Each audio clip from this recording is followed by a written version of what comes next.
Hi, I'm Anna. I've been with Rob for quite a while now. We met in college, got married soon after, and have been together for 15 years. Life with Rob was generally peaceful. We lived in a decent house, had good jobs, and shared a bunch of common interests, but there was always something missing: a child. You see, we tried for years to get pregnant. We visited doctors, tried different treatments, and even considered adoption. But nothing worked. As time went on, the strain of our childless reality began to pull at our once strong bond. Arguments became frequent, and the future started to look a bit gloomy.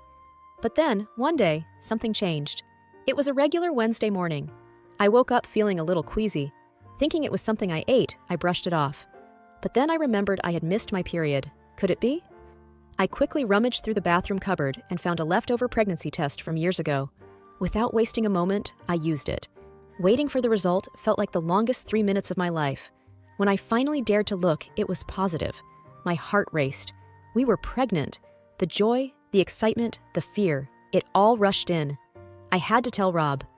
He was in the living room, engrossed in some paperwork. Taking a deep breath, I walked up to him, the test still in my hand. "Rob," I began, trying to keep my voice steady, "I'm pregnant." He looked up, his expression unreadable. Then he said, "Are you sure? I mean, at this age? Is it even safe?" I was taken aback. This wasn't the reaction I was expecting. "I took the test, Rob. It's positive." He sighed. "Anna, you know how hard it's been. And now, at 37, do you know the risks?" I felt a sting of hurt. "I thought you'd be happy," I whispered. "I am. I'm worried about you. About us," he replied, his voice softening a bit. "We've waited so long for this, Rob. We can't let fear dictate our happiness now," I countered. He looked down, avoiding my gaze. "Have you considered, maybe, not going through with it?" I couldn't believe my ears. Terminate the pregnancy? No, Rob. This might be our only chance. We sat in silence for a while, the weight of our situation pressing down on both of us. I wanted him to be as overjoyed as I was. But at that moment, all I saw in his eyes was fear and uncertainty. That night, as we lay side by side in bed, I held on to hope. Hope that our child would bring us closer again. Hope that our love was strong enough to overcome any challenge. And above all, hope for the future. The next few months were tough. As days turned into weeks, it became clear that this pregnancy wasn't going to be easy. I was often sick, nauseated, and felt exhausted all the time. But each little kick from inside reminded me why it was all worth it. One day, after feeling particularly weak, I collapsed. Thankfully, Rob was home and immediately rushed me to the hospital. As I lay on the cold hospital bed, surrounded by beeping machines, I felt more vulnerable than ever before. "Is she going to be okay?" I heard Rob ask Dr. Mitchell, his voice laced with worry. "She needs rest," Dr. Mitchell replied. "Her body is under a lot of strain due to the pregnancy. It's imperative that she stays relaxed and avoids any stress." That hospital stay was the first of many. Each time I was admitted, I'd watch Rob from the window, pacing back and forth in the hospital corridor, talking on the phone, sometimes even arguing with the billing department. One evening, as I lay in the hospital bed, Rob walked in with a weary look on his face. He looked like he hadn't slept for days. "I met with Dr. Mitchell," he began. "He said we need to consider the possibility of bed rest for the remainder of the pregnancy." I nodded slowly. "If it's best for the baby, I'll do it." Rob sat down next to me, holding my hand. "I'm sorry, Anna. I wish I could do more to help." I squeezed his hand. "You're here with me. That's more than enough." However, as the days went by, Rob's visits became less frequent. Sometimes he'd call, other times he'd send a text saying he was caught up with work. But the distance between us seemed to be growing. During one of my longer hospital stays, I was feeling particularly low. Missing the comfort of my home, I asked a nurse if I could use the phone to call Rob. "It's been 3 days," I said, trying to keep the tremor out of my voice when he answered. "You haven't visited." "I know, Anna. It's hard for me. Seeing you like this," he admitted. "Rob, I need you, now more than ever." Silence. "I'll try to come by tomorrow," he finally said, his voice distant. But tomorrow turned into the day after, and soon a week had passed. Feeling isolated and alone, I confided in my nurse, Lisa. "He's probably just scared," she suggested, trying to be comforting.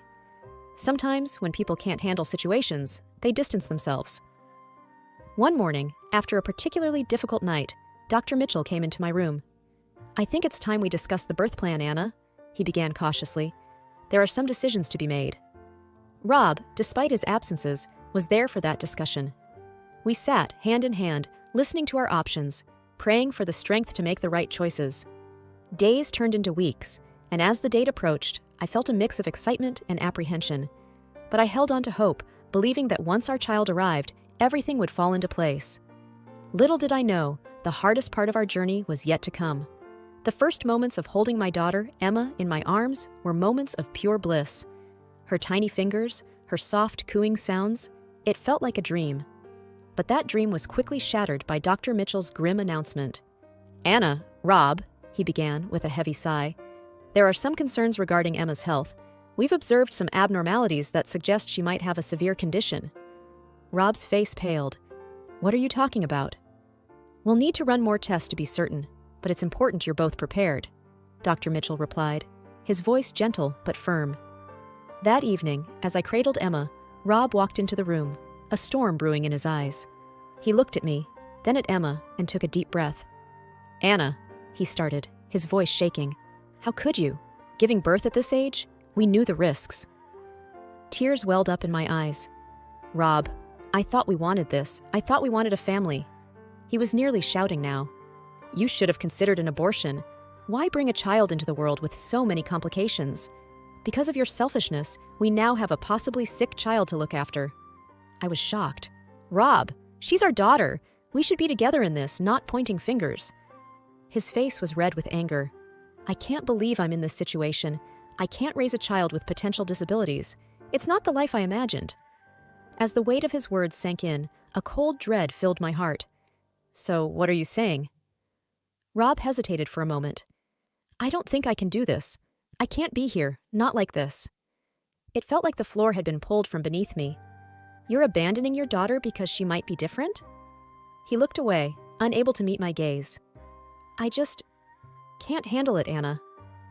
Devastation turned into determination. "Fine. If you're leaving, then leave for good. But you'll have no claim over Emma." He didn't respond. Instead, he turned and walked away, leaving me with our newborn daughter, grappling with the uncertainty of our future. ***. The first few weeks after Rob left were the hardest. The house felt empty, the silence was deafening, and the reality of being a single mother weighed heavily on me.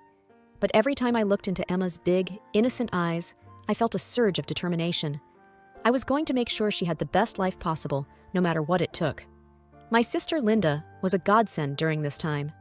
She came over often, helping with household chores and looking after Emma so I could rest.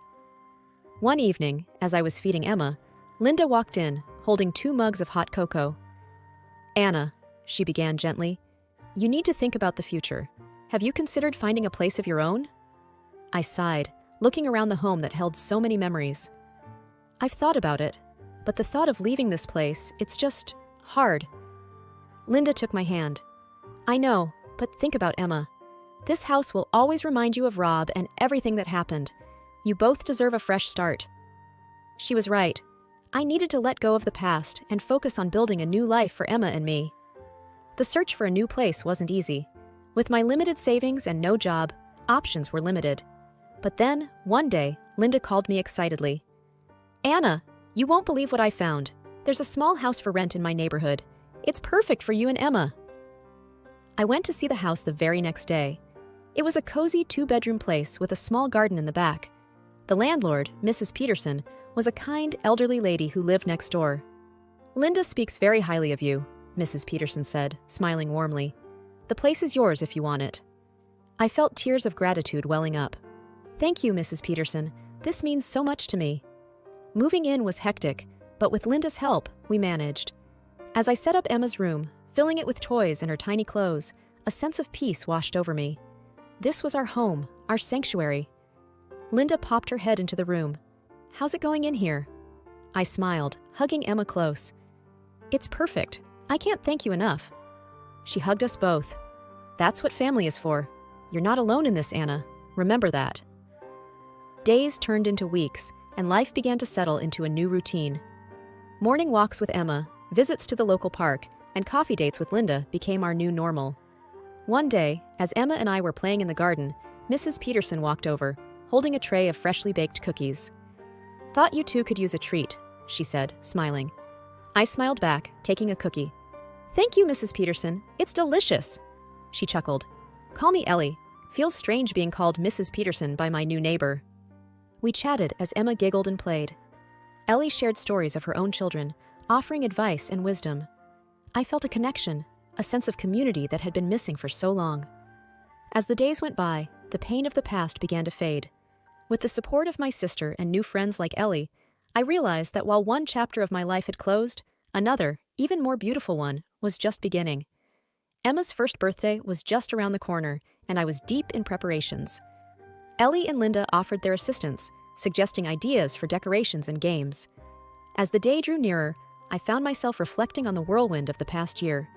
My baby girl, Emma, was blossoming into a bubbly, inquisitive child, her laughter a constant source of joy. One afternoon, as I was laying Emma down for her nap, the phone rang. The sound was sharp and unexpected. "Hello?" "Hello, Anna," came the familiar voice. It was Dr. Mitchell. I felt a twinge of anxiety. "Dr. Mitchell, is there a problem?" He hesitated, which only deepened my concern.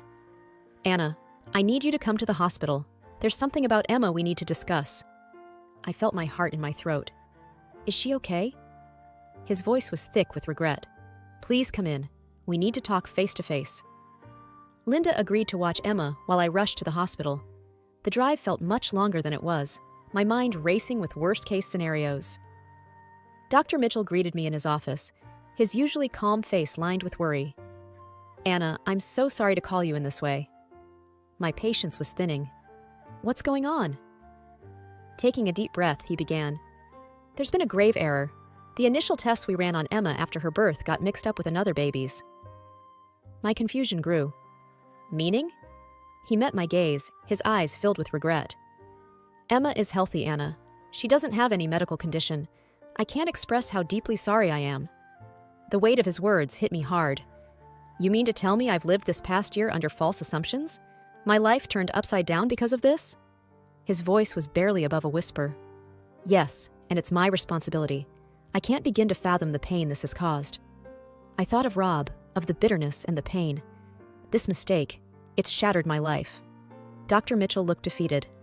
"I know words can't change the past, but I'll do everything I can to make it right." I took a moment to collect my thoughts. I need time to process this. Driving home, a mix of relief and fury consumed me.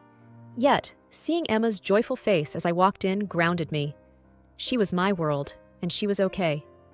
That night, Linda and I sat down, and I relayed everything. She was horrified. "Anna, what are you going to do?" I looked at Emma, peacefully sleeping. "For now, nothing. And I don't want Rob to know. He made his choice." Linda squeezed my hand. "You're strong, Anna. Remember, you're not alone in this." In the stillness of the night, I reflected on our journey. Yes, the revelation about Emma's health was bittersweet. But one thing was for sure. I would protect and cherish her, regardless of the past.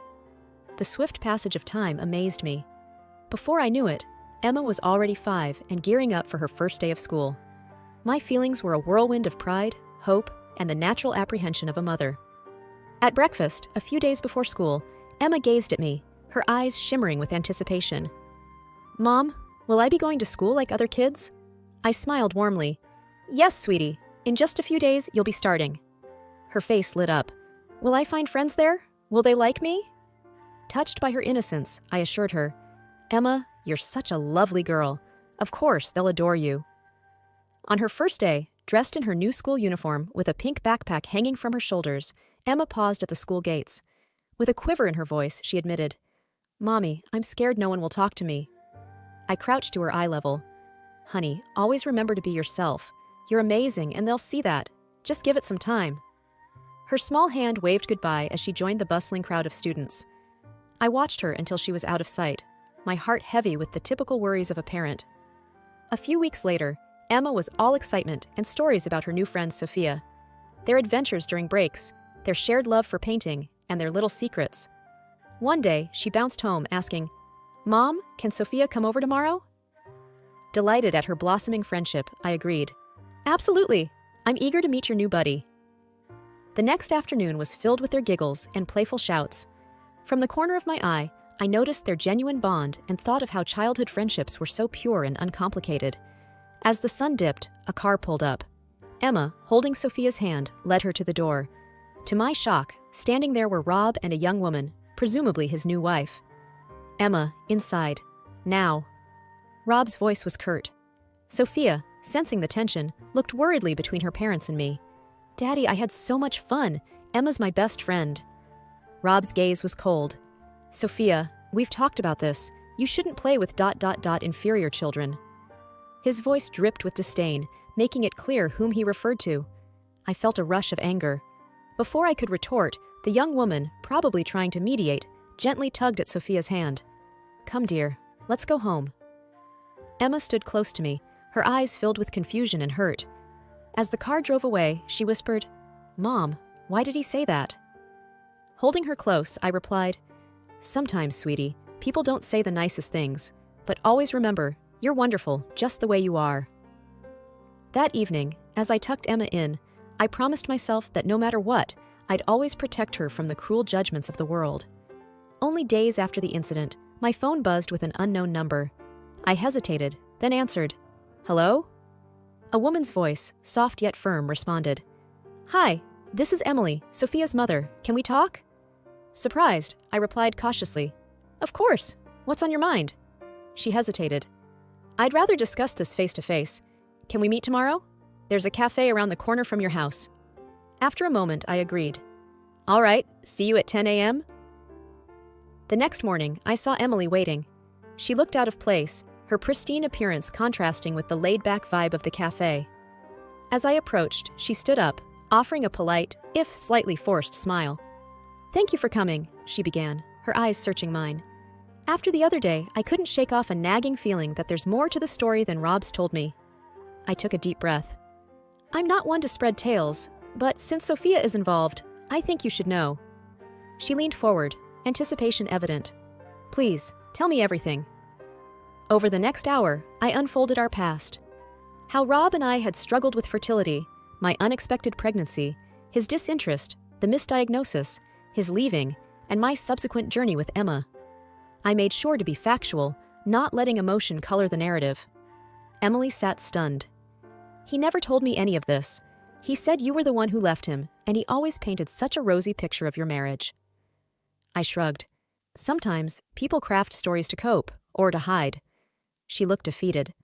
I feel like such a fool. I thought our love was genuine, but now it seems like he was just replacing one life with another. Emily, I started, my tone firm. It's not about him anymore. It's about Sophia and Emma. They've formed a bond. I don't want Emma to suffer because of our past. She nodded. I completely agree. Children shouldn't be dragged into adult disputes. As we parted, I felt a weight lifted. For the first time, I felt like I was truly free from Rob's shadow, having laid our past bare. That evening, as Emma played with her toys, she looked up. Mom, will I see Sophia again? Smiling, I said, Yes, sweetie, you will. And always remember, your past doesn't define your future. You do. My phone buzzed on the coffee table, startling me from my thoughts. Rob's name flashed on the screen, a name I hadn't expected to see in a long time. Hesitating for only a moment, I answered. Anna. Rob's voice was filled with a mix of anger and desperation. Do you have any idea what you've done? I frowned, taken aback. What are you talking about? Emily left me, he spat out bitterly. She filed for divorce, and she's taken everything. I've lost almost everything, Anna, and it's all because she spoke to you. I could hardly believe what I was hearing. Rob, you made your choices. I just told her the truth. There was a heavy pause. She also told me about Emma, that she's healthy. You never told me. Why would I?